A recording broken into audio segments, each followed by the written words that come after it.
So today I'm doing my US portfolio for January 2024. This is a series that I've done on the channel for many years now, which shows you my portfolio on the US markets and the positions that I currently have, what I'm currently up on the position, and the weighting. So it just gives you some of that transparency. Yeah, I do it every 3 months on the YouTube channel, so it was time for an update. So let's get started. And also, if you do not want to wait every 3 months for a portfolio update, you can join the Patreon. You get 2 exclusive videos a week on there, and one of them is the portfolio for the UK and the US portfolio every month on there. So I do a monthly update on there, and as well as that, there's Discord to talk to members about stocks, including me. Well, let's get started. So this is the first portfolio. I have 2 different accounts with stocks in. So the first one here is Alibaba. I have had Alibaba in my portfolio for quite a while now. First started buying in during the whole drama in 2018, made over 100%, sold off half my shares, and then the stock started dipping again, and has continued to dip. So I have started buying back into Alibaba, and it's so much lower than when I actually first started buying in 2018. What really is crazy about Alibaba now is that if you look at Google, the PE ratio is actually updated, so it's now 9 times earnings, and actually on a forward basis, it's actually now 7 times forward earnings. And if you look at the EPS, we're expecting to go from $7.64 up to $9.18, growing at 9.5%. Now, I know there's a lot of negativity around Chinese stocks, and I know there's always that kind of, do you sell it at a discount to the market because of the risk with Chinese stocks? But at some point, Alibaba at $69, you've got to go, this is a bit ridiculous. Even with a discount to the whole market, for a company that is growing the EPS at that sort of rate, at 7 times forward earnings, I mean, it just keeps going lower and lower, and you just think, how low can it actually go? There's got to be a point where you just go, enough is enough. So yeah, we're down on Alibaba there. We've got some Celsius, which I'm up 12% on. I've had Celsius for a while. I actually owned it in the 2022 dip. I should have really held on to my shares. If I did hold on to the shares, I'd be up around about 200% right now. But I'd sold it all out, realised it was a bit of a mistake, so I did buy back into Celsius. So I got a bit of a decent allocation there into Celsius. We've got some Carnival, which I've held since around 2018, before the whole CV situation, unfortunately. Bit stuck with that one now, but when the profitability does come back in the cruise lines, I think I'll be able to get out of that one probably about break even. It's one of those that you just don't see the big CV situation happening, of course. Meta, I mean, what a run has it been on. I mean, even this year, I've been noticing like the big tech are not slowing down. Amazon's still doing okay, Microsoft's still doing okay, Nvidia having a good day as well. So, Microsoft, Meta today still up, 7%. And, in the last year, up 173%. I mean, can you believe that, like, nobody wanted to own the stock when it was $90, and now people are still piling in at $370, which is just absolutely crazy. So yeah, I got some Meta shares, which I'm up 127% on. I'm down 75%. I actually keep thinking about buying more, but I think the valuation looks good. The hard comps are probably in place now, but you just look at it and, I think it was only 3-4 weeks ago, there was another news story out there saying that, Chinese government are looking at putting more restrictions on the gaming, and I was like, how? Like, have you not noticed how much your economy has suffered from these restrictions, and then you want to put more on them? And I'm just like, I don't know if I can buy more. So even though it looks back at a very good valuation, I just don't know if I could trust the Chinese government in this sort of space. Then I got some Pinduoduo, which is down 2%. I wouldn't mind actually making that probably double the position size of what it is right now. I bought that mainly because of Temu. I mean, even if you look at Mexico on the App Store right now, it's the #1 in the App Store in Mexico. And I'm a big fan of Mercado Libre, which actually sits in 12th place. But it's expanding into Latin America. I mean, if you were to look at the US side of it as well, I think it's still second in the US App Store. Actually second in the App Store in the US. If you go to the UK App Store, I think it's still #1 in the UK App Store, still #1. So yeah, I really like Pinduoduo, and maybe I could probably increase that position a little bit. Microsoft up 260% on that one, being a very good performer. Had that stock in the portfolio for quite a while now. Crazy to think that it was actually double the position size, but I sold half my position a few years back. But yeah, still got a good chunk there. I probably won't. I don't think I'll ever sell that chunk, to be honest with you. Lovesac up 26%, and actually a few weeks ago, this stock was actually up a lot more than that. Had a big, since around about the 14th, is it? 14th of December, it's had about 25% pullback. So yeah, even with that pullback, I'm still up on the position. But I mean, look at how volatile that stock chart is. I would like to probably double my Lovesac position. So if it can go a bit lower, I will probably buy more into that.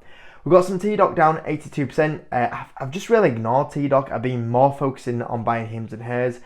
And I don't really want to sell it either, even though I don't think it'll get to the heights that I thought it would do. I don't want to sell it because you look at the financials and they're actually throwing off, like, the end of this year, 214 million of free cash flow.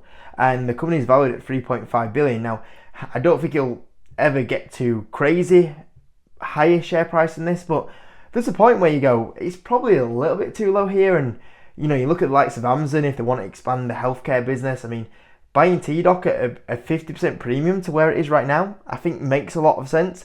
And yeah, I just think it's too low to sell out. So I'm not really anywhere with T-Doc at the moment, and most of my focus has gone on Hims, but I don't want to let it go at these sort of valuations. So we'll see what happens there. Visa up 69% on that one. Love Visa. Some Disney. We're down 17% on some Disney. And then the S&P 600 ETF that I've been buying, you can see here I'm up 6% on that one. Would not mind that to be double the position size of where it is. You know, obviously you guys know I'm quite bullish on small caps in the next kind of few years. So yeah, if that drops another 10, 15, 20%, I probably could buy some more of the S&P 600. And then moving on to the next one. So we've got some more Alibaba. The average is a little bit worse in this portfolio. Then we've got some Google up 34%. So again, the big tech just seems to be rallying more and more. Google, I actually wanted to be my largest position in the portfolio. Could never get there though. It just didn't stay at them prices long enough, but still got a good allocation there of Google. Fantastic company. We've got some Corsair. Hopefully the gaming area can start showing some signs of recovery as well as like Corsair. DraftKings up 18%, having a bit of a cool off at the moment, which I think is absolutely fine with the year that we've just had. And in fact, I would be happy with it being flat for a year, to be honest with you. But what you'll be able to see here is the difference on the pie allocation. And you might remember this was a lot bigger. But obviously, I think I sold twice at 40% up and then once at 30% up. So that created a bit of cash, and as well as that, just manage the risk there. I love DraftKings, but I can't have that much weighting in it because if something went wrong, that costs people a lot when they have so much allocation in one stock and it goes wrong. And even though I can only see positives with DraftKings, I've still got to manage that if it went wrong. So yeah, you'll see that the pie has got a little smaller. I wouldn't mind actually making it even more smaller. The only thing that I have to kind of weigh up is that I really think that it could do very well in the next few years, and I probably would want to sell it a bit higher than that. Below that, we've got this red box. That's actually a new stock into the portfolio. You guys on Patreon obviously know what stock that is. I've not talked about it on the YouTube yet. I'll probably talk about it in a few weeks' time. But I would not mind making that position probably double where it is right now. We've got some EHang. I'm not going to lie. It's a very high risk. It could look a genius move in 5-10 years' time, or it could look a terrible move. But I think that obviously passenger drones, they've got the certification in China now, which by the way alone would think I would be up on EHang right now, but it hasn't made a difference. So they can really kick on with sales now. And yeah, I mean, I look at EHang, an actual working prototype with hours, thousands of hours of flight time, and it's an 808 million market cap. And I know you once again put the Chinese risk on it, but you've got Jobber here that's exactly the same, nowhere near the level of EHang, and it's 4 billion. Like it's 4 times the valuation of EHang, and it don't make sense. So it's so tempting to double down on EHang, but obviously high risk, high reward there. Definitely don't ignore the element of the high risk there. We've got Fiverr, which is down around about 8%. News position once again. I really like Fiverr. I could go on to double, triple the position from here, so it just all depends how low it can go, but yeah, I like it. Meta, got some more shares in Meta, up 77% on this position that I have of Meta in this portfolio. Some Topgolf Callaway, down 36% on that one. To be honest with you, a little bit disappointed with the Callaway numbers recently, so even though I'm down, I've not really been actively buying it at the moment. I just want to see the financials improve a little bit. Hims, we're up 37% on. Used to be up a little bit more, but once again, it broke into that $9 range at the start of the year, and then it has a bit of a pullback. I mean, I still look at this, and I still don't know how it finished the year below the $10 mark. To be honest with you, absolutely crazy. But I mean, you look at the financials. Great year once again.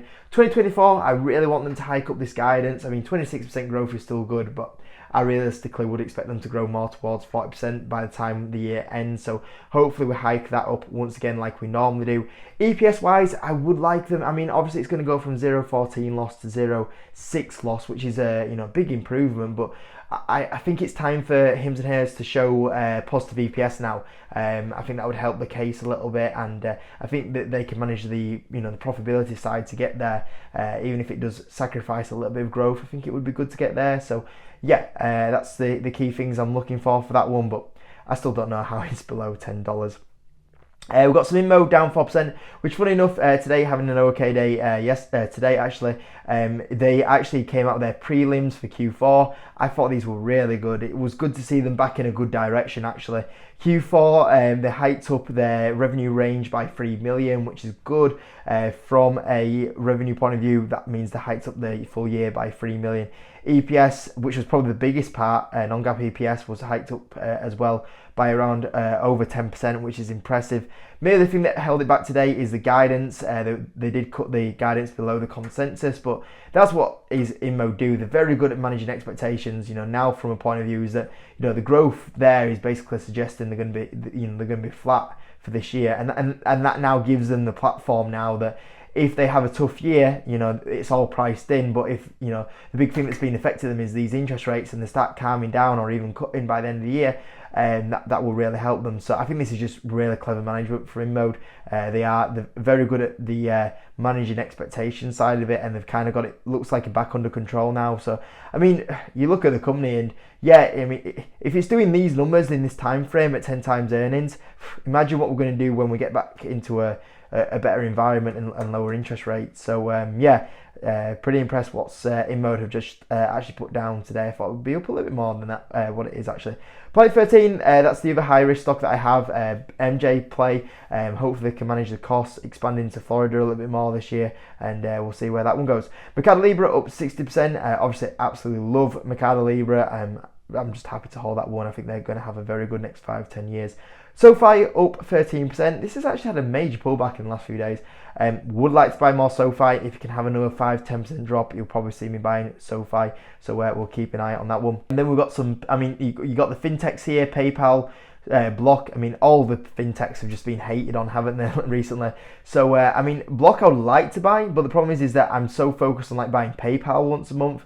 I'm keeping money for SoFi that Block's just not my favourite out of the three. So I've been really focusing on buying PayPal and SoFi. Like PayPal, my like worst case scenario, I still make money on it. Obviously not as much as what I would hope to, but I think it's that cheap that even if it hits my worst case scenario, I'll still walk away with a good 50 to 100% return in the next 5 years on PayPal. So I just keep buying and buying that one. Interesting. I just want to keep an eye on the CEO and see what he does. We've got Shopify up 16%. Walgreens down 21%. This actually had a bit of a rally and then a bit of a pullback, but interesting to see what goes on in Walgreens. I've got a lot of room to double up on that position when the time is right. Disney down 4%. Block recovered, and then Evolution, which obviously is a new position. Same again, I could probably double that position from where it is right now. So I'll just be, obviously that's quite a recent buy, so I'll just be spend my time a little bit buying into that one over the next kind of year, and we'll see how that one goes. So yeah, that's the whole US portfolio really. Like I said, Carnival, I would happily get break even on that one when it gets there and the profitability is shown. Alibaba, I might buy some more. Pinduoduo, I'd like to buy some more. S&P, maybe if it drops 600, if it drops a little bit more. TDOC, I would sell, but I just think it's way too low. Lovesac, if that drops, I want to buy a bit more of that in this portfolio really considering EHang. Obviously Fiverr, I'd like to buy a bit more Fiverr, double or triple that position size that I have in Fiverr. InMode, I should really buy InMode after them prelim results at some point this month. SoFi, very close to SoFi. PayPal, I'll probably buy once a month as I normally do. Walgreens, I'll have a good think of them and see if the improvement continues. Evolution is definitely one that I want to top up. So there's options. There's definitely a lot of options here where I can buy a few things, and I've definitely got the two stock smarts that I probably want to get out of the portfolio in some point, but it's got to be the right value because I think the market is underpriced them a little bit. So yeah, that's kind of the moves that I'm looking to do going forward in the coming few weeks and months and next 2 years maybe. So yeah, thought I'd keep you in the loop with all that anyway. So hope you enjoyed it, guys, and yeah, See you in a bit.